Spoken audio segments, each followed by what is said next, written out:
just this. By the way, these are letters drawn by a calligrapher of the 16th century, a man called Cresci, and they are a reproduction of Roman capitals. You can find it. You can find them here on Google Classroom, exercise B. I don't know why B. By the way, I don't remember. The last two images are the letters made by Cresci in the 16th century as a way to reproduce Roman capitals and their characteristics. Okay,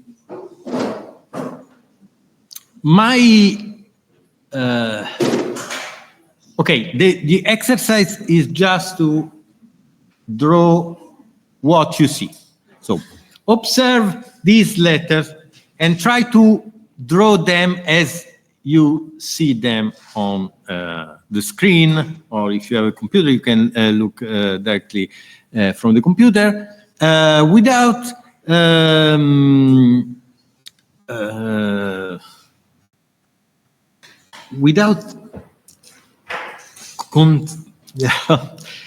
don't know. You have to draw them like if they are objects, not letters. Okay, just draw them as shapes.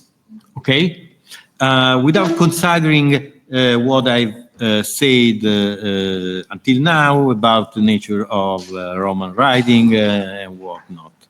So try just to reproduce what you see, and then we will, or you will, try to compare these to the notions that we learned today and last Friday. Okay, so I give you like 30 minutes to draw them. You don't have to draw all of them. Choose, for example, 4 or 5 of them, and try to be as faithful as possible to what you see. After this, take a picture of your exercise, or if you have made more than one attempt, take all the pictures and upload them. Sorry. Upload them here in class exercises, the date of today, and upload the image here. If you draw on paper, you can obviously take a picture with your phone or what tablet or whatever. If you draw directly on screen on a tablet, for example, you can just upload the file. It is better if the file is a image, PNG, or JPG, or a PDF. Otherwise, strange formats I probably cannot see in this computer. Okay, let's go back to the example.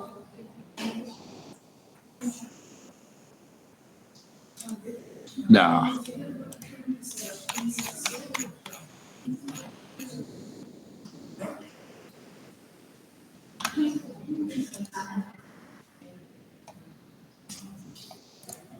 No.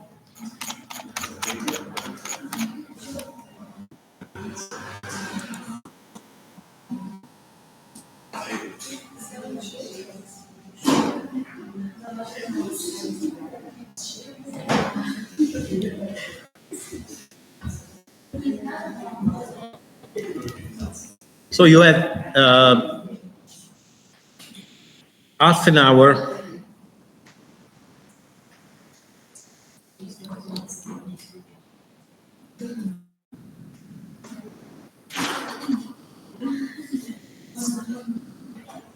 Sorry, can you return the image like here for us?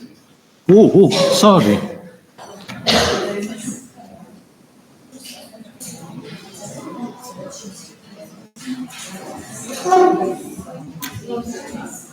Oh, choose some of them and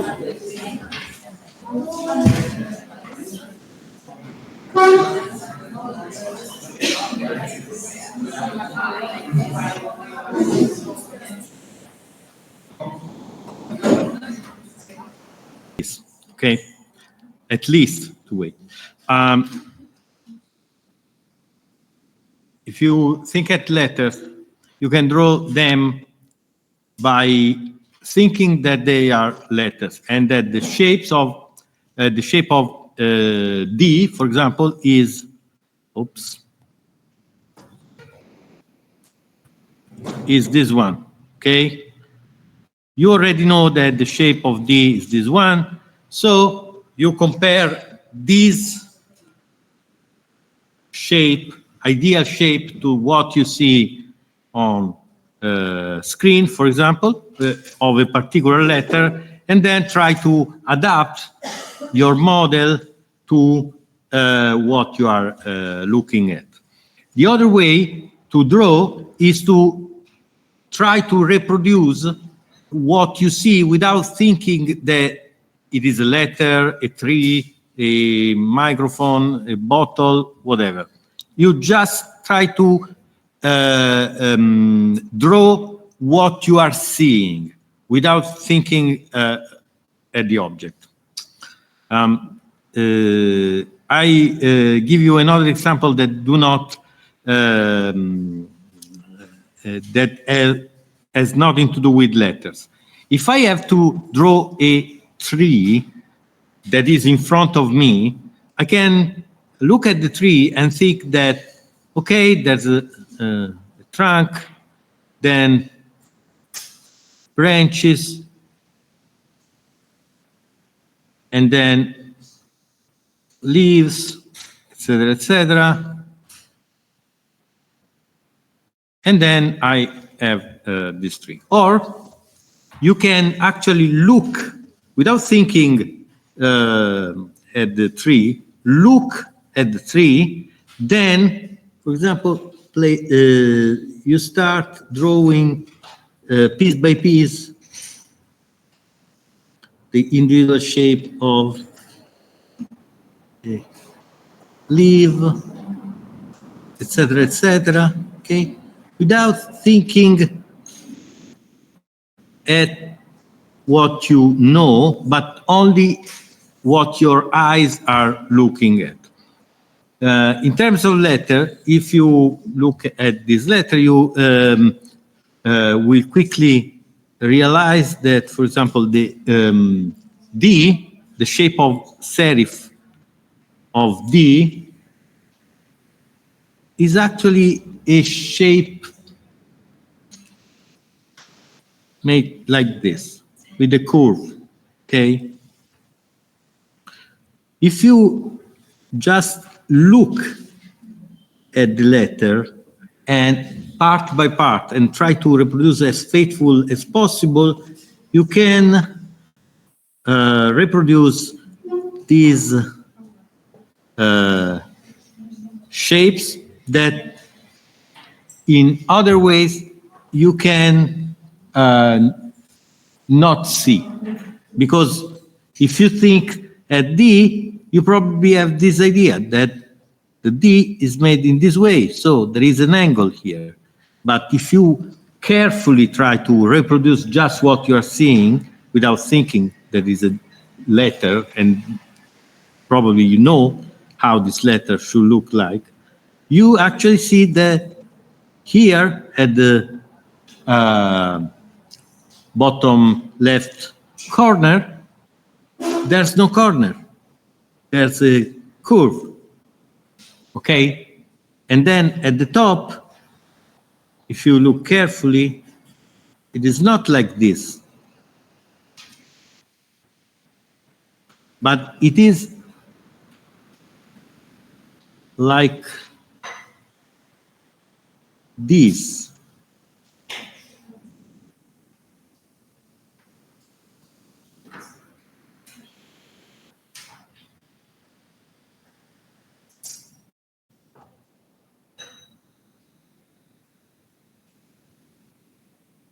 Okay? So you have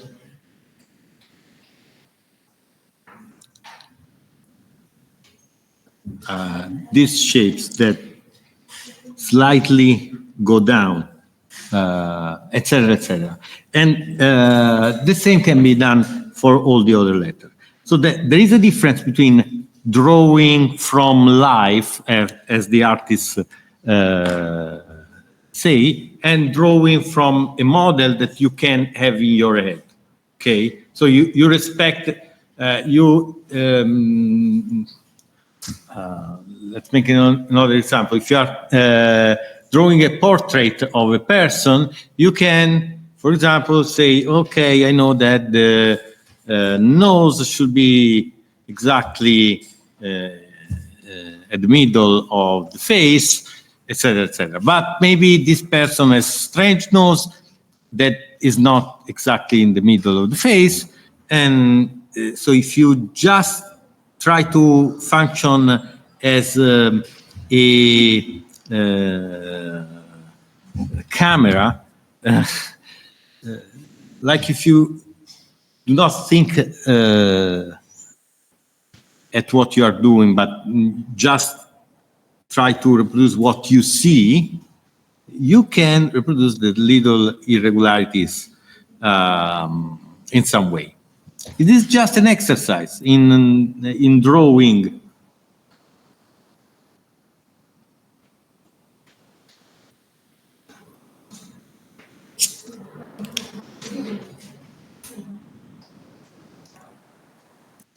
Now, I hope, okay.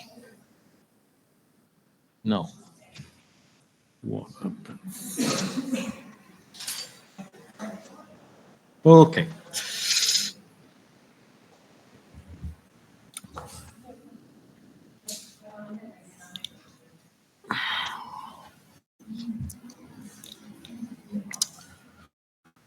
Okay, more formally, what I've tried to explain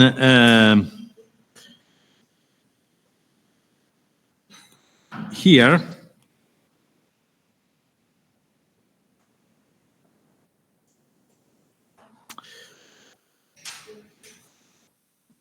is this.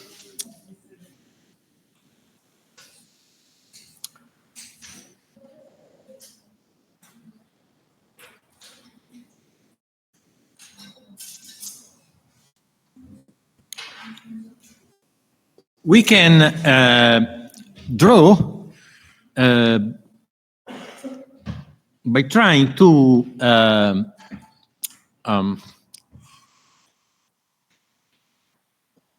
use as a guide for our drawing what we already know about the subject that we are drawing. In this case, letters or symbols. Okay, so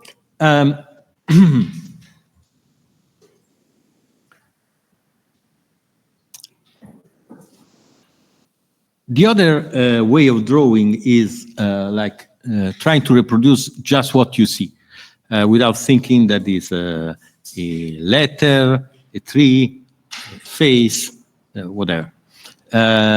You just draw shapes or shades of light and dark, like the Impressionists did. Usually it's very difficult to take this approach.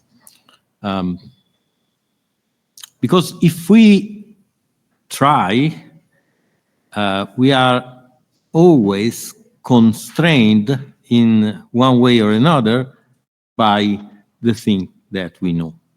We don't look at things mechanically. We look at things knowing what they are, making assumption about what they are.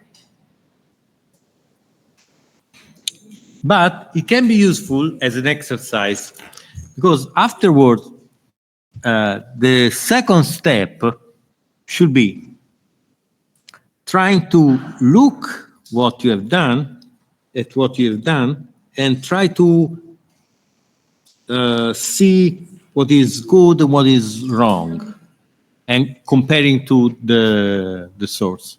So, the second step should be this kind of critique, trying to see what is good and what is wrong.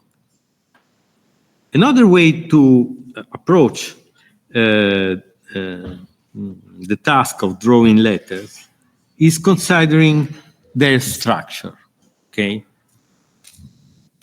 And the processes that are behind their shapes. Okay. We, for example, we saw that a letter O is composed by two main half circle, let's say, because actually this is how you write an O with a brush or a pen, okay? You first go in this direction and then in this other direction. Then we also know that they used the pen with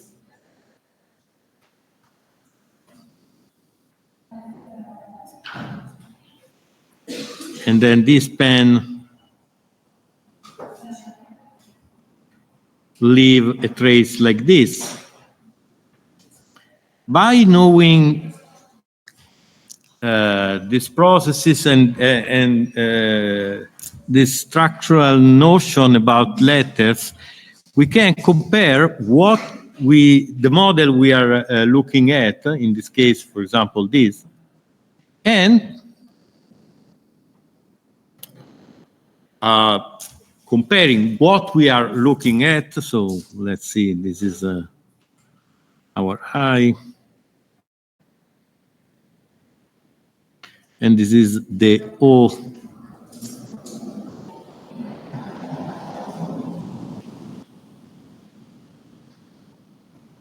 We are looking at, we can compare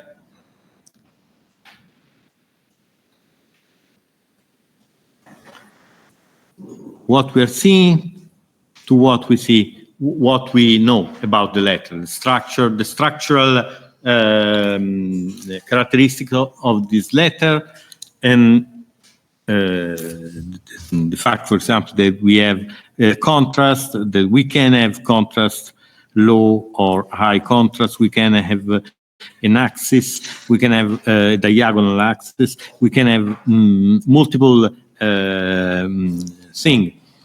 And by comparing what we know to what we see, okay, here, for example, I can understand that the letter I'm seeing here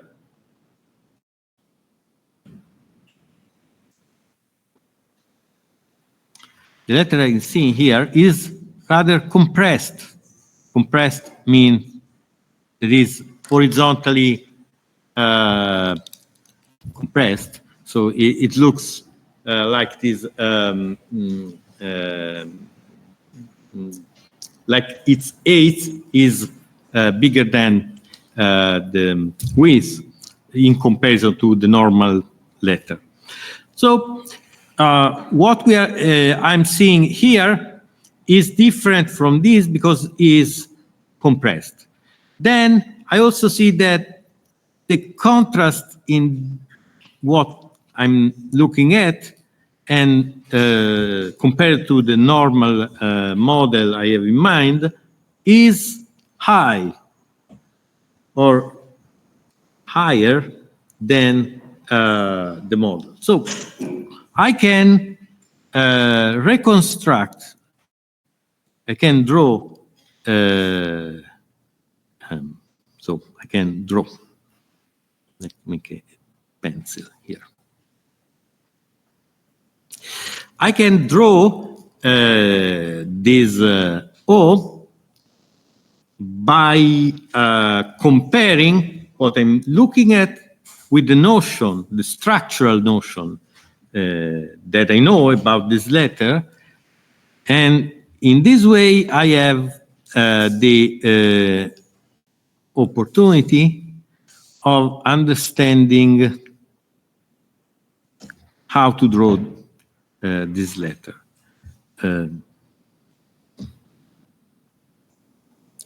I can follow the guide of my knowledge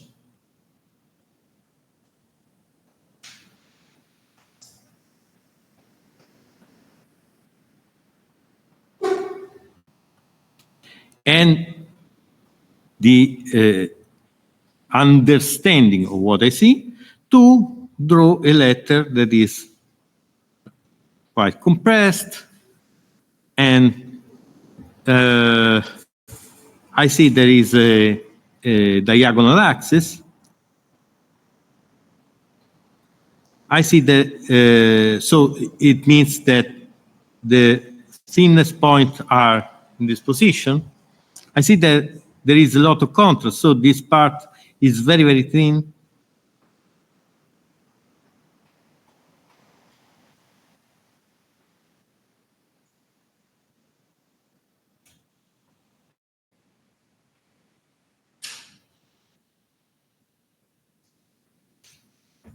And so I draw my my letter. So we normally use what we already know about something to make sense of what we see. Otherwise, we will only see zone of different lightness in the world. But what I'm looking at is a bunch of people that have the characteristic of being human being, and that's because I know how more or less a human being should look like, instead of a set of colored pixels. A pixel, a bitmap file is actually a set of colored pixel without any difference and without structure. But when I see something, my looking at something is guided by what I know about the world. So we can use this to better understand and so better draw our letter, because we know some structural concepts that are behind this letter. And when we see something that is completely different, we understand that there's something completely different. So we should go outside the norm, and we cannot follow the structural idea that we already have. Okay. So the next exercise could be this. Drawing the same letters, taking into account what we said before. Let's take the letter B. I look at this letter, and by looking at this, I see, okay, what is the what are the proportions for this letter? An objective look at this letter shows that this letter is quite compressed. It's not very large, okay, compared to the other. More or less is something like this. Then I know that letters were drawn with a brush that now we know how it is done. And okay, so we can try to mimic how this brush work by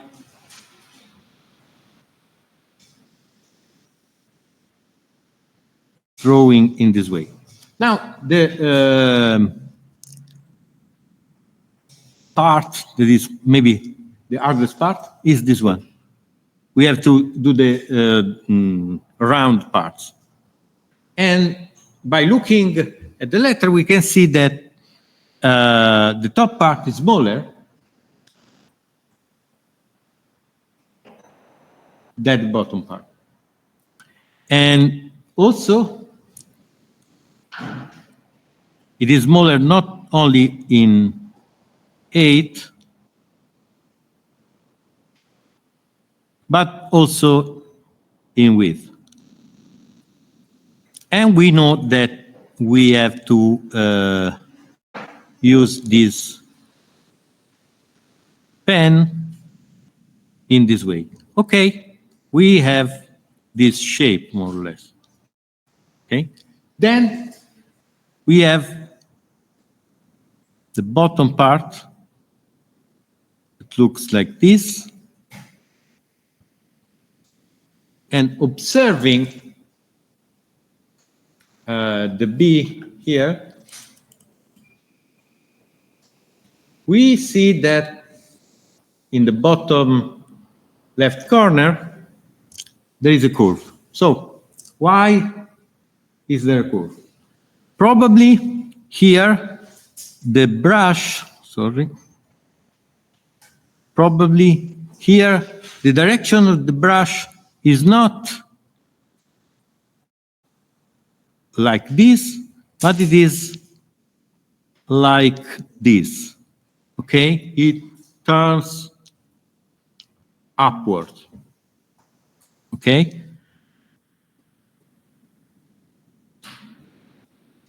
Then we know that serifs are just a continuation, termination of the vertical or horizontal strokes. So these serifs are made in this way. There is no break with the shape,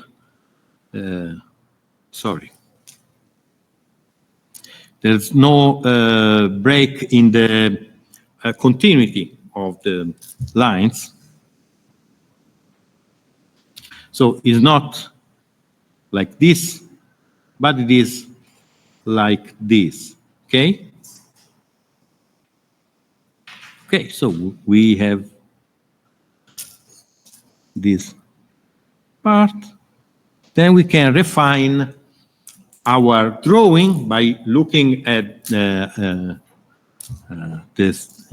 letter I'm trying to imitate, but I have a guide that is the structure I've highlighted in this way by following this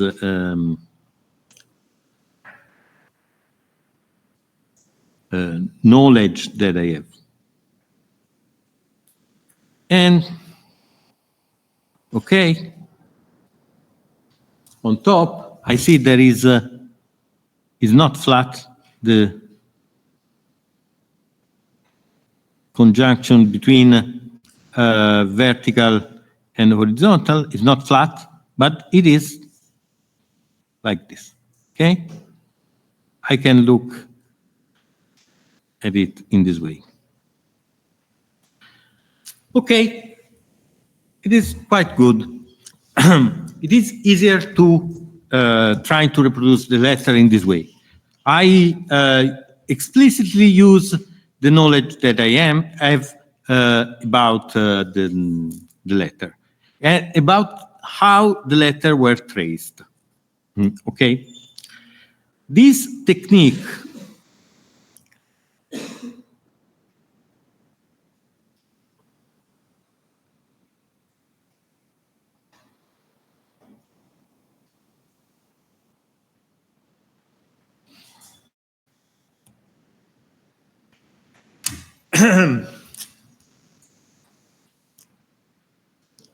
usually it is taught in this way. Just try to move your pen back and forth.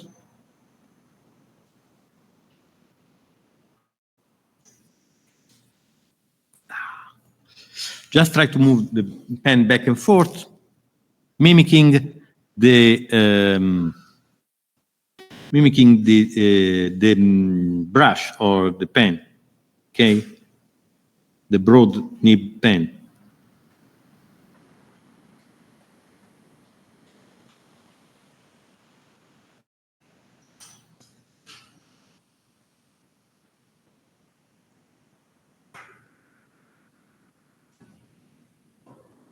You keep the direction of this movement constant, and then you also try to keep the line, the length of these short lines constant. And you will have the basic structure of the letter. Okay. Another way is thinking at an underlying skeleton for this letter.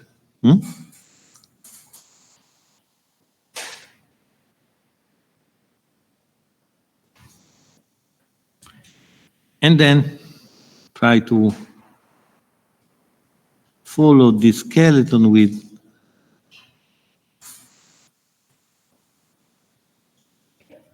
small lines. That represent the front of the brush or front of the broad nib pen. I think this can be easier than this one.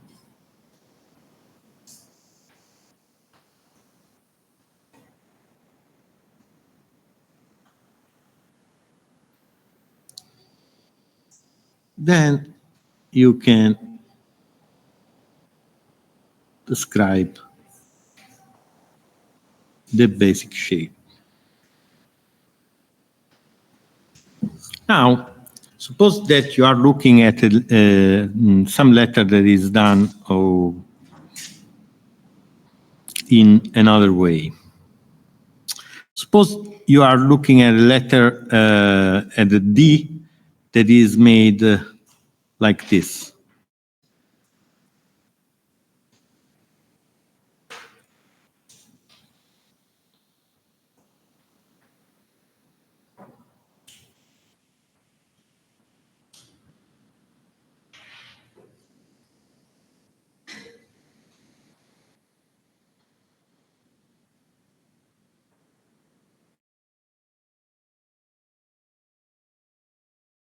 The knowledge that you now have, you can try to apply the rules that the structural concept that we have seen today to a different shape like this one. What we see is a contrast, and this contrast is distributed in this way. Vertical lines are thin, horizontal lines are thick, then I have something that is thin, more or less here. So I can try to reproduce this by assuming that instead of a normal brush, I have a brush that is vertical or almost completely vertical. Probably since the smallest part is here, is also kept at this angle. So, but since I see these lines here, I think that it's better to keep the angle in this way. So I can try to sketch an hypothesis.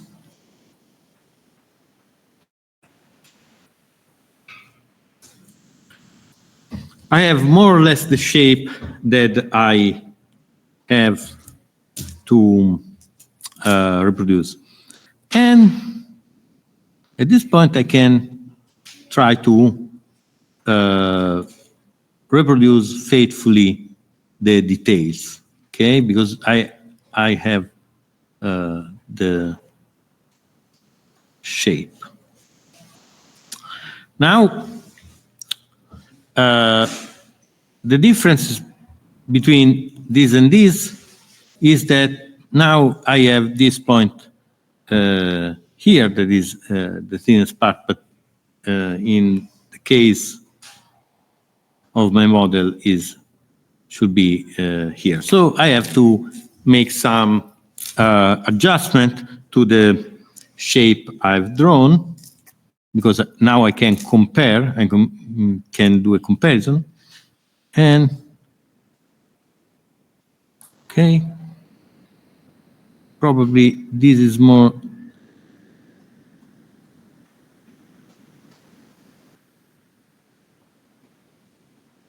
should be more in this way, so that the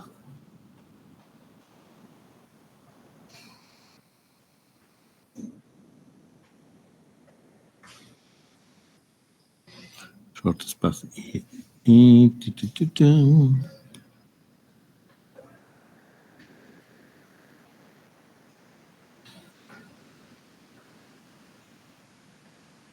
Still not satisfactory. By the way, I can improve because I now see that it is more like this.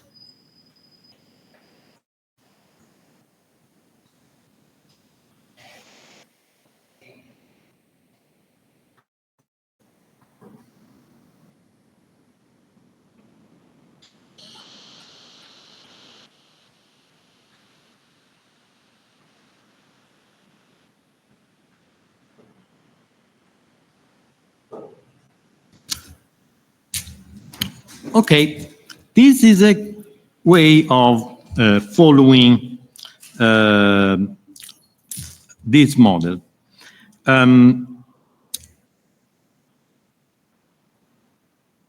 We suppose in this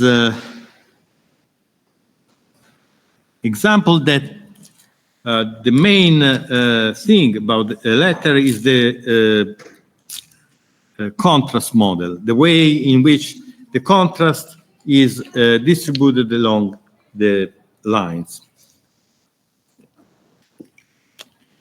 But to do this, we have to understand, or maybe we have to train ourselves to follow this way of drawing.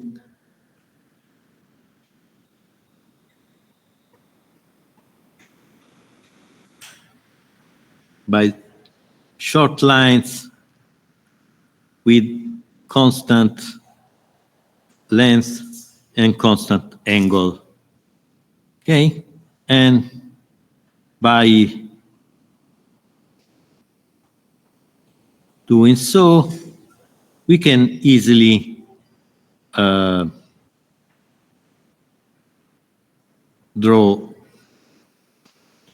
Roman letters. Okay?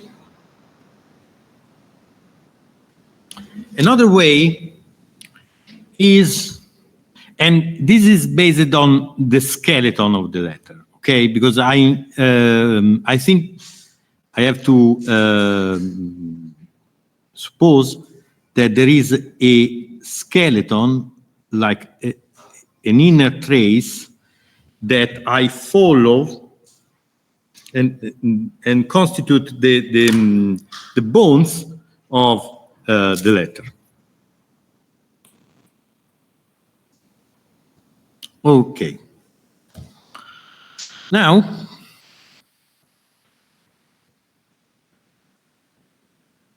another way of basing your letters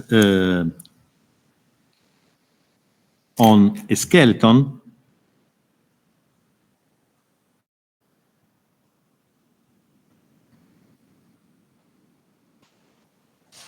okay, this is my skeleton. Instead of doing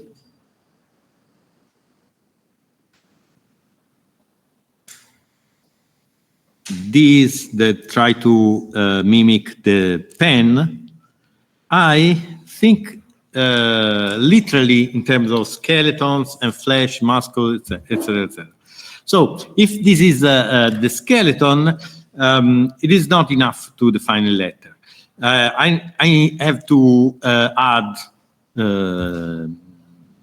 material to this line. It is at the moment just an immaterial line. So I can start by adding layers of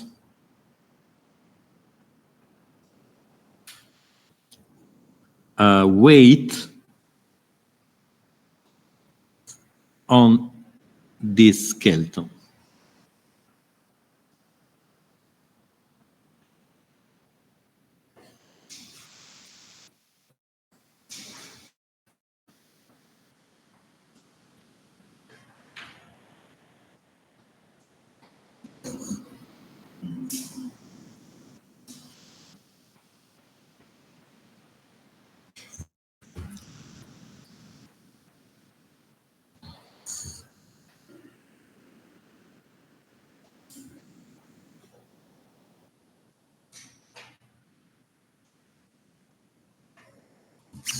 In doing so, we lose in some way the pen model, okay?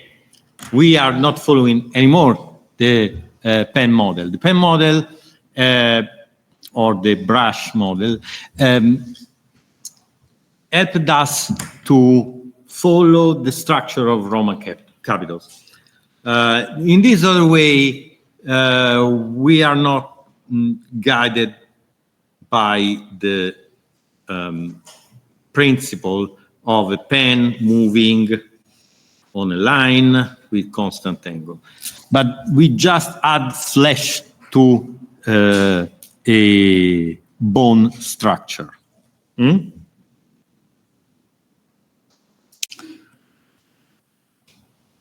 We are losing something because we don't follow the structural principle that gave rise to the Roman epigraphic capitals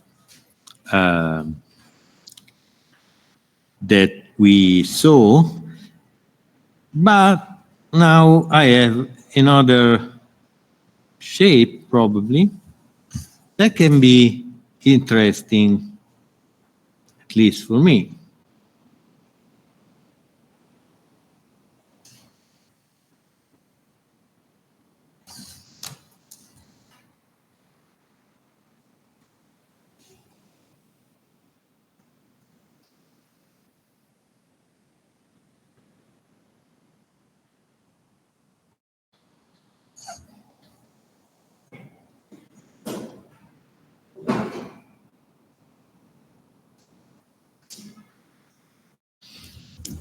Again, I have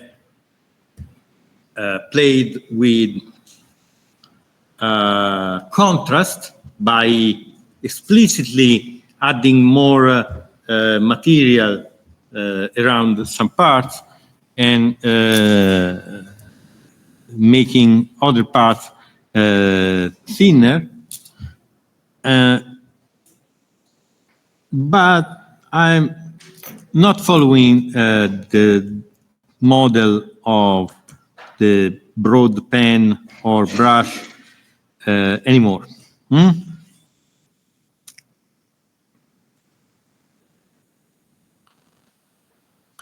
Then there's another completely different thing.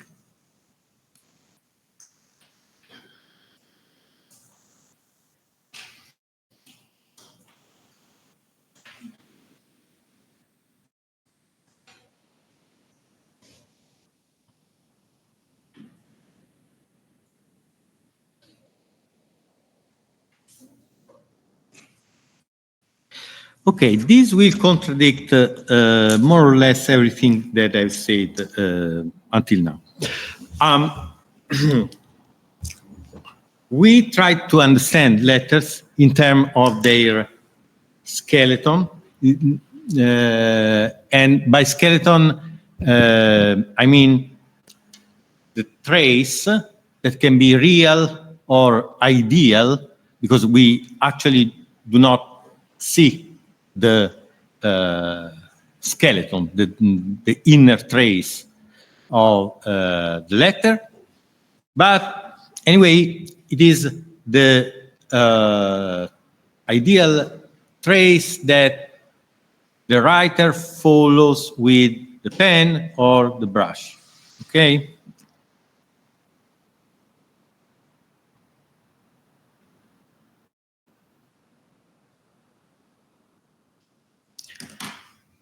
The problem with following this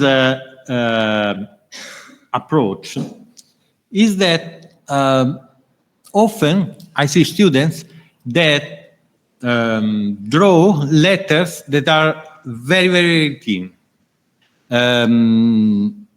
Just a line without weight, okay? But we want to have more weight because it is the weight that give the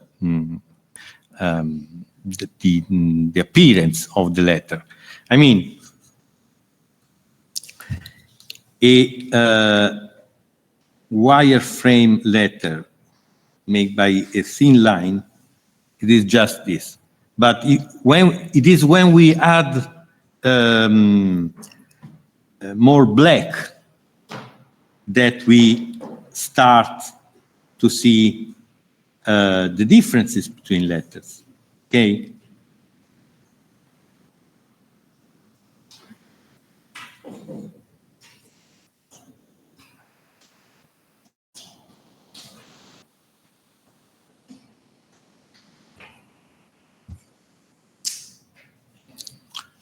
In some way, our letters, we have to look at our letters like general shapes. Instead of thinking at the skeleton that is inside the letter and flesh around this skeleton, we can observe that these letters are black shapes. Okay?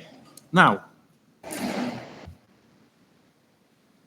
what I mean is just this.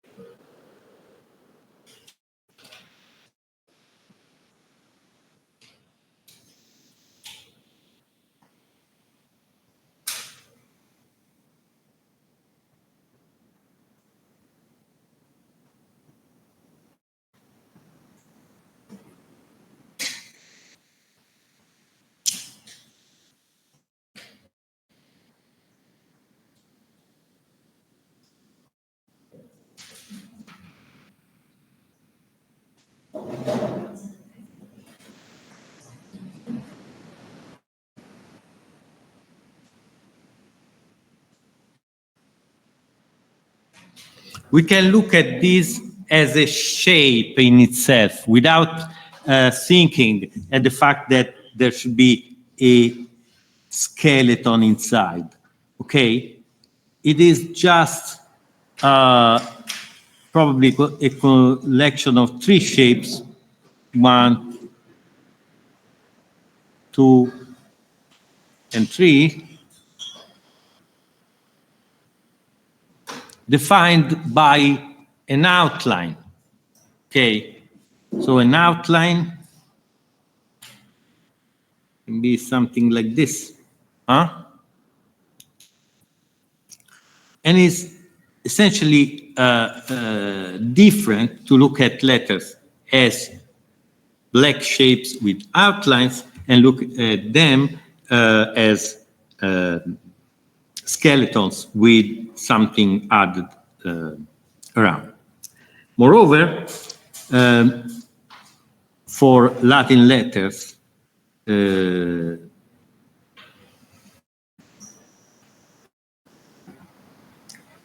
part of them are defined by an inner shape that we call counter,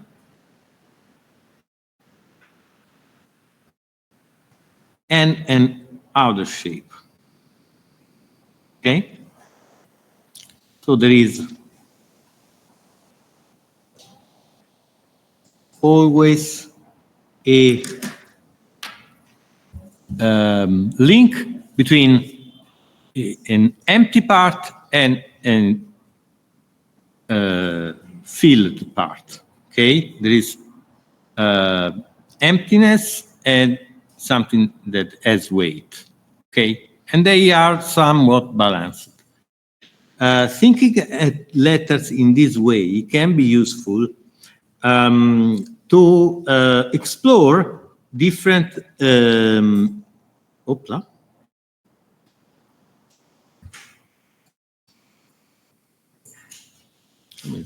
Okay.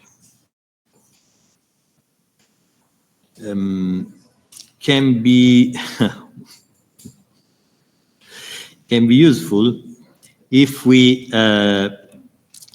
want to explore different solution, not explore it, or different from the tradition, for example. Now, let's assume that we want to study our a letter like, let's say, N, capital N.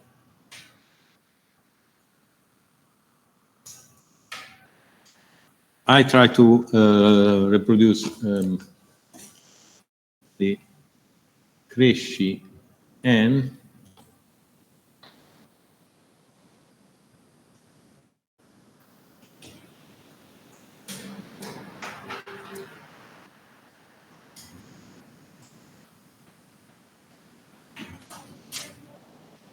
Okay, it is more or less like this.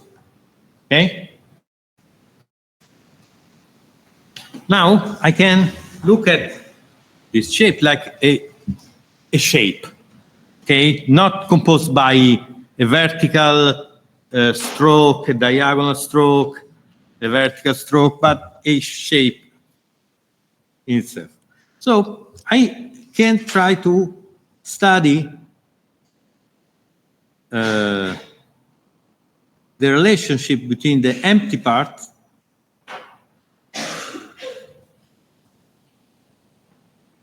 and the black part.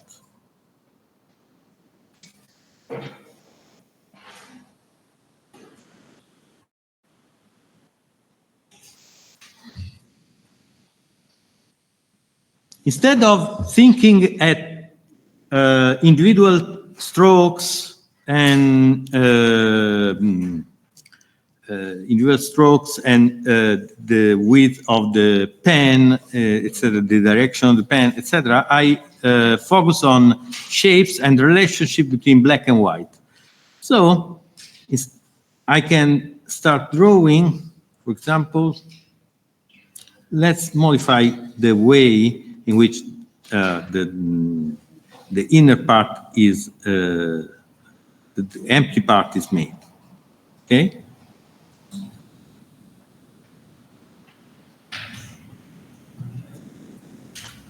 The structure of this inner part can be you can manipulate this part. You can change it until you obtain something that can be nice for you.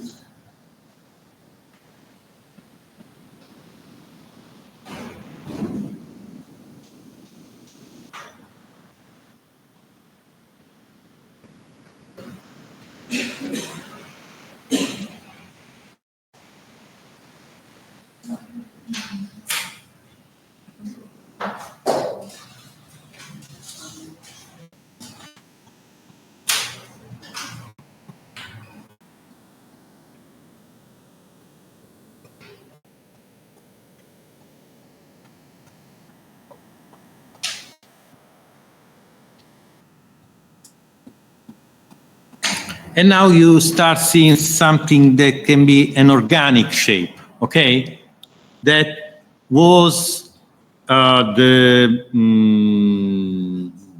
derived by the structure of black and white relationship inside the letter N.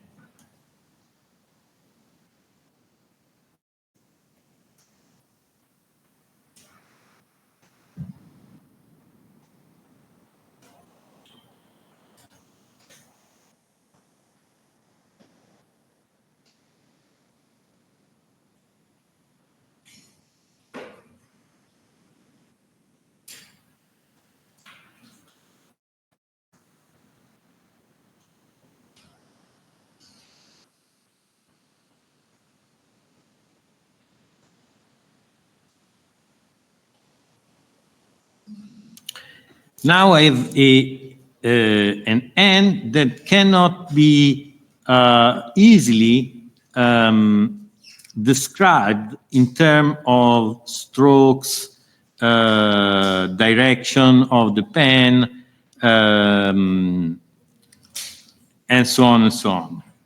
Okay, because it is more the effect of drawing the relationship between an empty part and a filled part.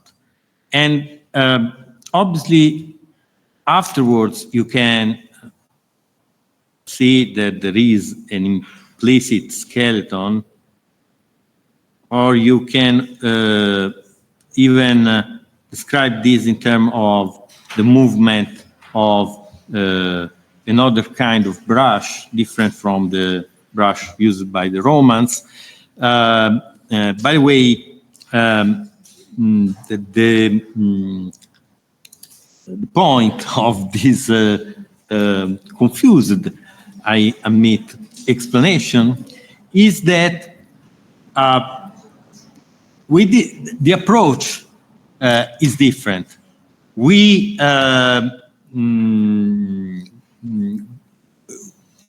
approach the drawing task in a different way, starting from the trying to balance the relationship between black and white.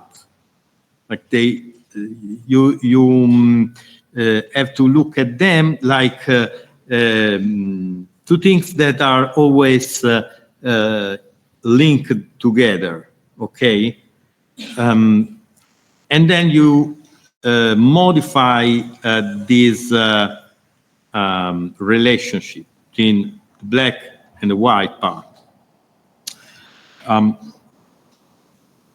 If you only think at letter in terms of lines or curves, in terms of skeleton, I said, you risk drawing very mechanical letters that are quite anemic, very, very thin. And even if sometimes they are good, and even if thin letter have a place in typography, you only start to see differences when you add some weight. Okay, it is only adding weight that you can really appreciate what amount of contrast there is. Okay, in a letter like this, that is almost monoline, you cannot see any contrast. But in a letter like this, you can start to appreciate this contrast. The fact that this has an extreme amount of contrast, while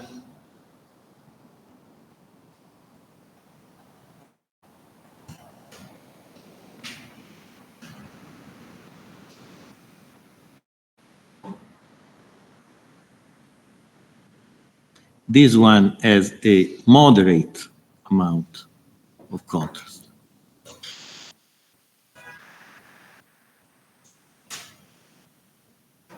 But anyway, at the end of the day, every letter is a shape, however complex, but it is a shape. It is a black shape, usually.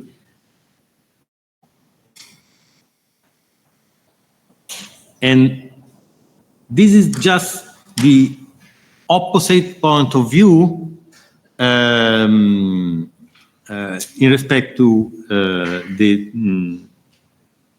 brush and broad pen model. They are both useful for me. You cannot understand the Roman capitals without taking into account what the pen involves.